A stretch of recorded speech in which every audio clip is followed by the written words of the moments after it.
Halo semuanya, kembali lagi dengan gue Jordi dari channel The Lazy Gadgets dan kembali lagi dengan berita minggu pertama Juni 2020. Dan seperti biasa, ini banyak banget untuk minggu ini ya. Ini beritanya enak banget, bener-bener seru banget menurut gue, jadi kalian pating aja sampai habis.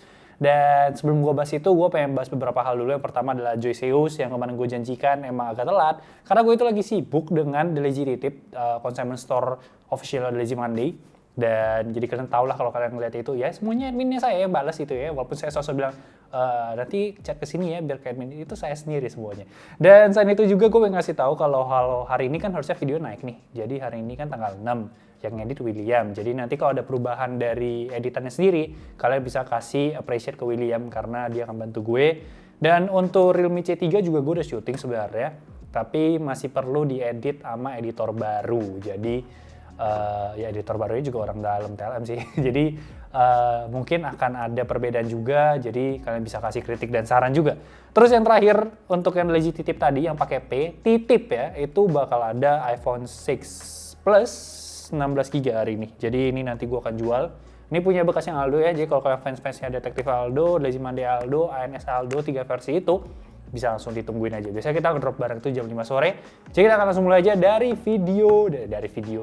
news pertama. Oh iya, League of Legends Wild Rift yang game mobile yang hype itu udah masuk beta ya. Jadi buat kalian perlu penjelasannya nanti gue kasih cardnya di atas karena gue udah bikin video breakdownnya. Udah masuk alpha bukan beta dan udah mulai ditampilkan. Berita pertama datang dari, kita ambil yang lucu dulu. Ini aplikasi bernama Remove China Apps, di mana aplikasi ini tuh cukup menarik, itu sampai 1 million download, dan aplikasi ini tuh punya embel-embel berkata kalau mempelajari dari mana sebuah aplikasi berasal. Jadi kayak kalau ngomong Facebook dari sini, dari Twitter dari sini, segala macam. Ternyata ketika sudah di-download, sesuai dengan namanya, aplikasi ini akan men-scanning semua aplikasi kalian, dan kalau menemukan aplikasi China, itu bakal ngapus aplikasi China. Jadi contohnya adalah TikTok. Terus akhirnya aplikasi ini ditarik dari Google Play Store karena menyalahi peraturan yang katanya itu membuat user bisa kayak dia bisa membuat sebuah aplikasi yang bisa memodifikasi aplikasi lain atau kayak nge-delete gitu lah. Jadi cukup lucu aja sih, ada aplikasi yang namanya No China App dan kabarnya kayak sosok kasih education gitu. Nah kedua ini kita datang dari PayPal dan juga GoPay. Jadi kalau kalian tahu, PayPal tuh baru aja berinvestasi ke GoPay dan bersama dengan beberapa perusahaan lainnya. Dan yang menarik adalah dengan investasi ini terjadi, sekarang kalian bisa bayar PayPal itu pakai GoPay, dan ini cukup wow buat gue karena selama ini kita cukup kesusahan buat bayar PayPal. Kita harus beli PayPal dulu, beli dananya dan segala macam. Dan akhirnya dengan ini kita bisa dengan gampang bertransaksi. Contoh transaksi yang gue maksud adalah yang paling gue berasa nanti mungkin ngedonate ke Twitch streamer, terus yang saya itu bisa subscribe ke Twitch streamer, terus kita juga saya itu belanja barang di e-commerce luar, itu mungkin salah satu yang gampang, dan mungkin kita bisa berdonasi ke freeware yang selama ini ngasih kita download gratis, tapi dia bisa minta donasi untuk feedback lah, dan itu menurut gue sangat-sangat keren. Jadi ini cukup keren, dari awalnya GoPay bisa ke Google Play Store, terus sekarang bisa ke PayPal. Mungkin di nanti bisa jadi mata uang yang cukup universal untuk semuanya.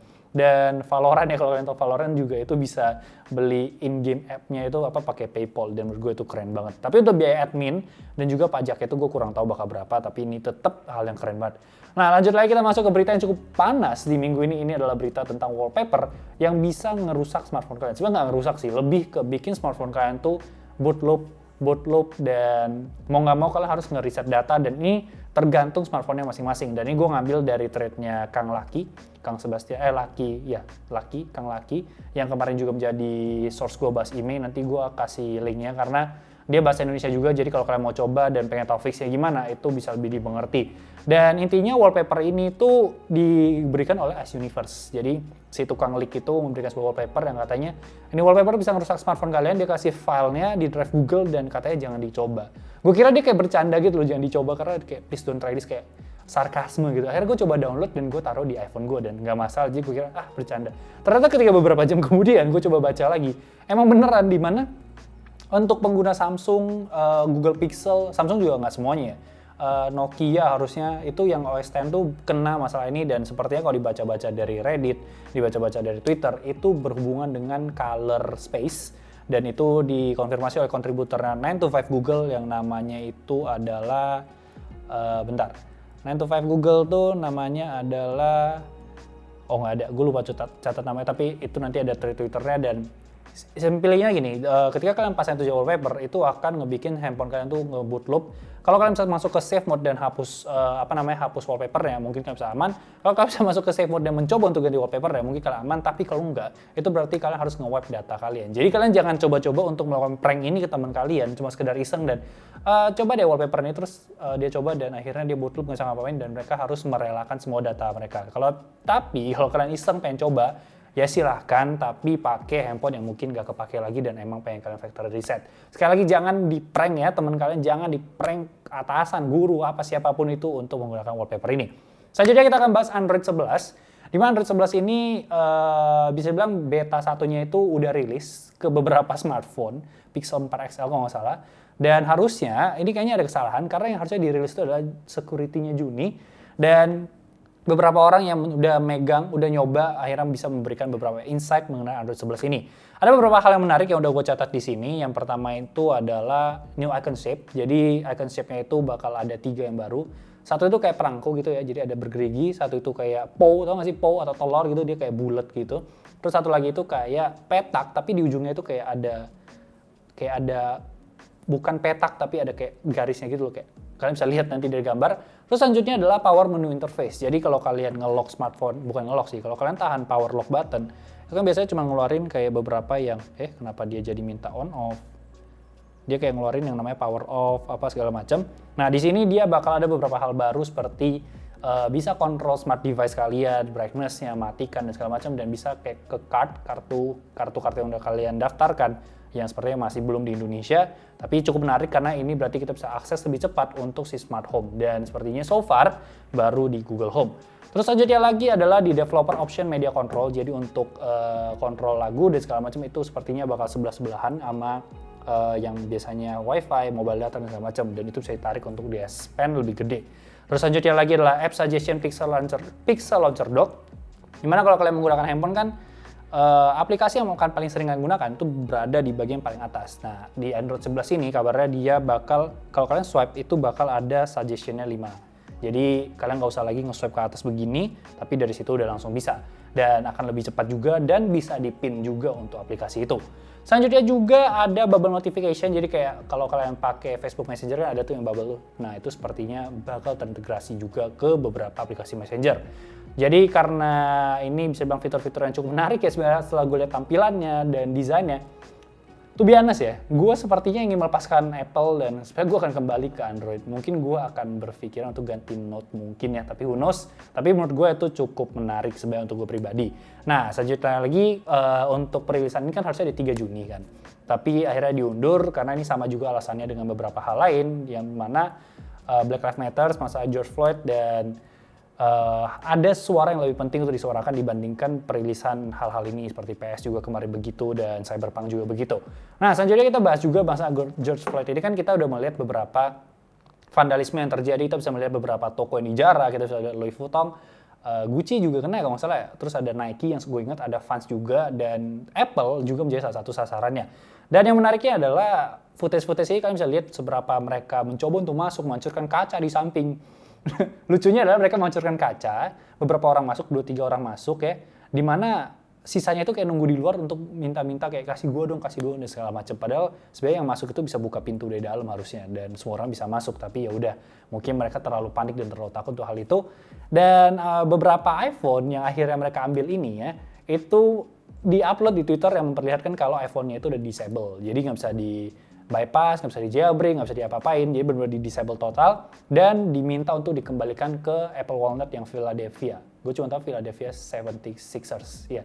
Dan menariknya adalah iPhone ini yang disable ini itu nggak bisa di power off dan nggak bisa di apa istilahnya ya, pokoknya nggak bisa di power off dan harus dibiarkan sampai baterainya habis, dan dia bakal kasih kayak semacam mungkin tracking juga ke polisi-polisi lokal untuk ngasih tahu posisi dari iPhone tersebut. Jadi pilihannya adalah kalian kembali dengan membalikan smartphone itu ya dengan rasa malu kalian, atau ya kalian tinggalkan smartphone itu atau kalian hancurkan ya. Gue nggak tahu sih kalau kalian coba untuk mengambil pretelan-pretelannya apa yang bisa kalian ambil untuk jual, tapi ini adalah software yang memang udah disediakan Apple untuk smartphone-smartphone yang emang di show di retail store yang emang biasa kalian coba-coba di toko. Dan ini nggak ada di smartphone-smartphone yang udah diproduksi dan sampai ke tangan customer. Dan juga ya mungkin sebenarnya yang hoki itu ya mungkin walaupun gue tahu ini salah ya, cuma setidaknya kita ngomong ya hoki itu ya orang-orang yang ngambil kayak AirPods Pro dan segala macem. Buat yang ngambil iPhone dan merasa dia, wih gue menang banyak nih, gue bawa pulang iPhone ya. Selamat, Anda harus mengembalikan smartphone kalian. Tapi sekali lagi ya semoga kondisi di Amerika itu segera tenang. Selanjutnya juga gue pengen bahas masalah iPhone 13 prototype. Jadi setelah yang kemarin yang Foods ya, yang Cokobit yang ngasih lihat yang cukup aneh dan di dunia John Prosser, sekarang datang lagi dari Mac Otakara JP atau yang dari Jepang itu, di mana ya memperlihatkan sebuah prototype dengan 3D printing dari yang katanya Alibaba. Dan sebenarnya cukup cepat untuk kita membahas ini, di mana desainnya itu terlihat tidak ada notch, terus dia juga ada under display kamera di sana. Terus yang paling menarik adalah USB-C ya di sana, dan juga kameranya yang kayak kelihatan kayak tanda plus dengan 5 lensa. Iya, dia ada titiknya tuh 5. Dan ya sekali lagi John Prosser langsung ngedeny, cuman kita kalau ngomong-ngomong lagi kan harusnya dari Ming Chi Kuo dan John Prosser juga menyatakan kalau Apple mungkin akan nge-skip si USB-C dan langsung go full wireless. Jadi ya ini desain yang sebenarnya cuma lewat doang sih menurut gue, tapi sebuah desain tanpa notch sepertinya akan menarik karena dia akan memperlebar layarnya itu menjadi 5,5 inci. Ini kayak iPhone 12. Dan kita lihat ya, iPhone 12 5,4 inci aja kameranya 2. iPhone 13 atau kata John Prosser 12S dengan kamera 5 inci itu buat gue udah hal yang aneh banget, karena itu nggak akan ngebedain masa Pro mau 7 kamera gitu kan. Aneh gitu. Jadi harusnya kita bisa langsung tepis untuk rumor ini. Selanjutnya juga kita akan bahas iOS 14 dan ini datang dari The Verifier. Verify, jadi verifier, bukan verifier api ya. Ya, oke itu. Dimana ini katanya dari trusted source, Apple Development Team yang menyatakan kalau iPhone 6s dan 6s Plus dan iPhone SE itu bakal tetap kebagian iOS 14 ya. Gue sebagai orang yang menggunakan iPhone 6 dan tidak kebagian iOS 13 sebenarnya cukup salty dengan hal ini ya. Dan ya, ini juga sebenarnya udah dikonfirmasi jauh-jauh hari, kayak Michiko juga menyatakan, beberapa resource juga menyatakan, dan sebenarnya semakin dikonfirmasi di mana iOS 4 ini semakin dekat, ini di Juni ya, di 20 Juni 22 WWDC yang online itu, jadi kalian tungguin aja untuk masalah hal ini. Tapi untuk fiturnya 9 to 5 Mac juga baru aja mengeluarkan kabarnya Apple Pencil pada semua smartphone iOS 14 juga bakal bakal support. Terus ya udah selain itu juga built-in translator di Siri apa Safari ya? Di Safari. Dan kalau yang dari gue pribadi kemarin kan yang paling menarik adalah kita bisa mengganti default app-nya itu menjadi yang third party. Ya kalau kalian mau tahu tentang iOS 14, sebenarnya gue udah bahas beberapa juga rumornya dari kemarin. Nanti mungkin gue akan taruh card-nya juga di atas. Nah selanjutnya lagi dari iPad Air 4, kabarnya bakal rilis di pertengahan 2020 ya. Second half 2020, dan sepertinya akan mengusung desain dari iPad Pro sendiri, jadi bakal menghilangkan Touch ID dan bakal ke USB Type-C. Dan menarik sekali karena ini naik size-nya dari 10,2 inci menjadi 10,8, kita anggaplah 11 inci, dan dia bakal pakai A13-nya yang ada di iPhone 11 series dan juga iPhone SE 2. Jadi buat gue sangat menarik karena ini bisa menjadi sebuah alternatif yang harusnya jauh lebih murah dibandingkan iPad Pro, karena kita lihat iPad Pro tadi gue lihat kalau nggak salah 64 GB Wi-Fi di Toppad itu sekarang udah 14 juta di salah satu seller yang cukup besar. Jadi kenapa bisa jadi alternatif? Karena mungkin nggak semua orang perlu powernya iPad Pro untuk ngedit, untuk mungkin ngedit video, Photoshop dan segala macam. Mereka cuma perlu untuk notes, mereka cuma perlu untuk gambar mungkin, atau mungkin sekedar cuma untuk baca-baca. Jadi ini bisa sebuah alternatif yang kita harapin lah. 10 ya Apple ya, di bawah 10. Dan terakhir kita akan bahas gaming phone, di mana gaming phone ini adalah Lenovo Legion dan juga ROG Phone 3 yang udah masuk ke Geekbench. Dimana kalau ROG Phone 3 kan itu udah dari 2 minggu yang lalu. Untuk varian 8GB dengan single core itu di 902 dan multi core itu di 3074. Selain itu baru aja muncul lagi ROG Phone, sama ROG Phone 3 dengan varian 12GB dengan skornya itu naik 910 dan juga multi core di 329. Nah, nggak mau kalah nih seperti yang sebelah nih, Lenovo Legion juga akhirnya masuk ke Geekbench dengan varian RAM itu 8GB dan skornya itu malah lebih tinggi dari varian 12GB-nya ROG Phone. Jadi dia di 914 dan juga 3370, dan ini cukup menarik buat gue pribadi karena varian 8GB-nya itu ya kenapa bisa lebih 12 ya mungkin ada dari software-software atau dari tweaknya sendiri. Dan untuk certification-nya 3C di China, Lenovo Legion malah dicatat tuh cuman punya wire charging sebesar 45 watt, di mana yang dijanjikan dan digimik-gimikkan dan dipromosikan itu adalah di angka 90 watt. Jadi Gue ngerasa mungkin untuk Lenovo Legion sendiri mungkin akan ada versi Pro-nya yang mengusung 90 watt tadi, mengusung semua gimmick-gimmick yang udah dijanjikan oleh Lenovo Legion.